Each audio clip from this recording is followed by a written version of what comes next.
فاعوذ باللہ من الشیطان الرجیم بسم اللہ الرحمن الرحیم رب اشرح لی صدری ویسر لی امری واحلل عقدۃ من لسانی یفقہوا قولی مولایا صلی وسلم دائما ابدا علی حبیبک خیر الخلق کلہم فاق النبیین فی خلق وفی خلق ولم یدانوہ فی علم ولا کرم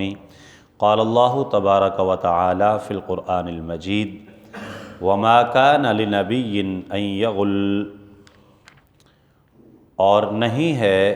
کسی نبی کی یہ شان کہ خیانت کرے۔ ومن یغلل یأت بما غل یوم القیامہ، اور جو کوئی خیانت کرے گا تو لے آئے گا اپنے ہمراہ خیانت کی ہوئی چیز کو قیامت کے دن۔ ثم توفی کل نفس ما کسبت، پھر پورا بدلہ دیا جائے گا ہر نفس کو جو اس نے کمایا۔ وہم لا یظلمون، اور ان پر ظلم نہ کیا جائے گا۔ افمن اتبع رضوان اللہ کمن باء بسخط من اللہ، تو کیا جس نے پیروی کی رضائے الہی کی اس کی طرح ہو سکتا ہے جو حقدار بن گیا اللہ کی ناراضگی کا۔ وَمَأْوَاهُ جہنم، اور اس کا ٹھکانہ جہنم ہے۔ وَبِئْسَ الْمَصِيرُ، اور یہ بہت بری پلٹنے کی جگہ ہے۔ ہم درجات عند اللہ، لوگ درجہ بدرجہ ہیں اللہ کے ہاں۔ واللہ بصیر بما یعملون، اور اللہ تعالیٰ دیکھنے والا ہے جو وہ کرتے ہیں۔ سورہ آل عمران کی آیت نمبر 161، 62 اور 63 کو ہم نے پڑھا اور اس کی ٹرانسلیشن پڑھی ہے۔ غزوہ احد شریف کا ہی یہاں پہ بھی تھوڑا سا ذکر ہوا ہے، اور امت کی تربیت کی گئی امانت میں خیانت نہ کرنے کے حوالہ سے۔ جب نبی کریم صلی اللہ علیہ وآلہ وسلم نے 50 تیر اندازوں کی ڈیوٹی لگائی، اور اس کے بعد اللہ تعالیٰ نے لشکر اسلام کو فتح عطا فرمائی، تو مسلمان جب مال غنیمت اکٹھا کرنے لگے تو ان تیر اندازوں میں سے بھی کچھ لوگ اتر کے تو مال غنیمت اکٹھا کرنے لگے، اور دل میں خیال آیا کہ کہیں ایسا نہ ہو کہ حضور صلی اللہ علیہ وآلہ وسلم فرما دیں من اخذ شیئا فہو لہ،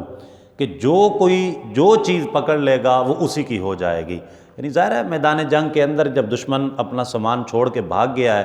اور مجاہدین وہ سامان اکٹھا کر رہے ہیں، اور وہ سامان اللہ تعالیٰ کی طرف سے اجازت ہے، مال غنیمت حلال ہے مجاہدین کے لیے، تو یہ آپشن بھی ہو سکتا ہے کہ بھئی جو چیز جس کے ہاتھ آ گئی اسی کی ہو گئی، کیونکہ جو بندہ اپنی جان ہتھیلی پہ رکھ کے اپنا ہر چیز اللہ کی راہ میں قربان کر کے وہ جہاد پہ نکل پڑا ہے، تو اگر اس کو کوئی ایسا آپشن دے دیا جاتا ہے تو یہ بالکل قرین قیاس ہے۔ اب دل میں خیال آیا کہ کہیں حضور علیہ السلام یہ نہ فرما دیں کہ جو چیز جس نے پکڑ لی اسی کی ہو گئی، لہٰذا ہمیں بھی مال غنیمت دیگر مسلمانوں کے ساتھ اکٹھا کرنا چاہیے۔ جب وہ نیچے آ گئے تو ظاہر ہے کہ پھر اس کی وجہ سے نقصان ہوا، بہت سارا کفار نے پلٹ کے پیچھے سے حملہ کر دیا، بہت سارا جانی نقصان ہو گیا۔ جب حضور علیہ السلام نے ان سے وجہ پوچھی کہ بھئی آپ کو جب کہا گیا تھا کہ آپ نے درہ سے نیچے نہیں اترنا جب تک کہ آپ کو حکم ثانی نہ آ جائے، تو پھر آپ کیوں اس سے نیچے آئے؟ تو کوئی معقول جواب اور معقول وجہ بتانے کے لیے نہ تھی سوائے اس بات کے کہ جو یہ بیان کی گئی۔ تو حضور علیہ السلام نے فرمایا اظننتم اننا نغل ولا نقسم لکم، کیا تم یہ خیال کرتے تھے کہ ہم خیانت کریں گے اور تمہیں کچھ نہ دیں گے؟ اس وقت یہ آیت کریمہ نازل ہوئی کہ کسی نبی کی یہ شان نہیں ہے کہ وہ خیانت کرے۔ اللہ کے نبی علیہ السلام وہ تو بالکل انتہائی دیانتدار ہوتے ہیں، اور ان کے بارے میں تو یہ سوچا بھی نہیں جا سکتا۔ تو یہ اب غل کہتے ہیں، یہ یہاں پر جو لفظ آیا این یغل، غل کہتے ہیں مال غنیمت میں سے کسی چیز کو تقسیم سے قبل چھپا لینا۔ یعنی مال غنیمت اکٹھا کیا گیا، اور اکٹھا کر کے جب اس کو بانٹا جاتا ہے اس میں سے اللہ اور اس کے رسول علیہ السلام کا حصہ نکال کے اور باقی جو ہے وہ مجاہدین میں تقسیم کر دیا جاتا ہے، اس مال کو اکٹھا کرنے اور تقسیم سے پہلے کوئی چیز چھپا لینا یہ غل کہلاتا ہے۔ آقا کریم صلی اللہ علیہ وآلہ وسلم نے جب خیبر فتح کیا، خیبر فتح ہوا تو وہاں پر ایک مسلمان کی وفات ہو گئی۔ حضور علیہ الصلوۃ والسلام کی بارگاہ میں جنازہ لایا گیا اور عرض کی گئی یا رسول اللہ صلی اللہ علیہ وسلم آپ اس شخص کا جنازہ پڑھائیں۔ آقا کریم علیہ الصلوۃ والسلام نے فرمایا کہ صلو علی صاحبکم، جاؤ اور اپنے دوست کا جنازہ پڑھا دو، میں جنازہ نہیں پڑھاؤں گا۔ جب یہ بات سنی تو صحابہ کرام کے چہروں کی رنگت بدل گئی، پریشان ہو گئے کہ حضور علیہ الصلوۃ والسلام نے ایسا کیوں فرمایا ہے، آقا کریم علیہ السلام نے ان کا جنازہ کیوں نہیں پڑھا؟ پریشانی ہوئی ظاہر ہے۔ تو آقا کریم صلی اللہ علیہ وآلہ وسلم نے فرمایا ان صاحبکم غل فی اللہ، کہ تمہارے اس ہمراہی نے مال غنیمت میں خیانت کی ہے۔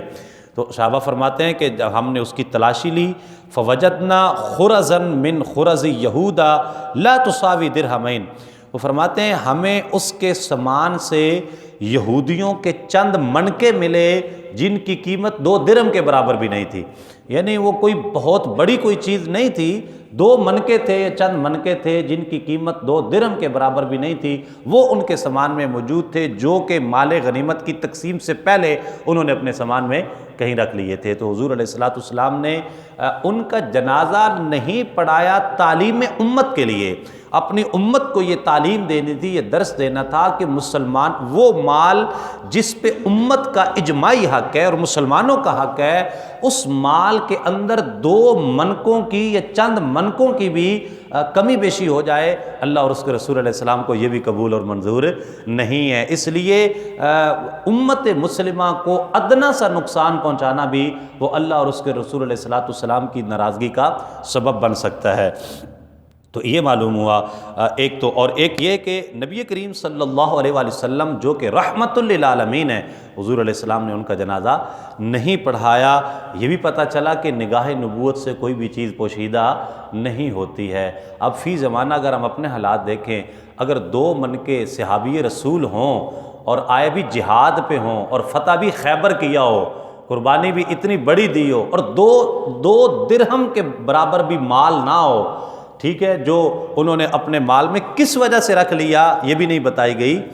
2 درہم کے برابر مال، تو حضور علیہ السلام نے جنازہ نہیں پڑھایا۔ تو جو لوٹ کے کھا گئے ساری قوم کو اور سارے پاکستان کو اور ساری قوم کے خزانے کو، اور 74 سال سے 76 سال سے لوٹ رہے ہیں اور ابھی تک لوٹ رہے ہیں، ان کا کیا بنے گا؟ وہ لوگ کیسے حساب دیں گے؟ امت ایک ہے کسی کو انفرادی نقصان، مجھے میری ذات کو نقصان دیا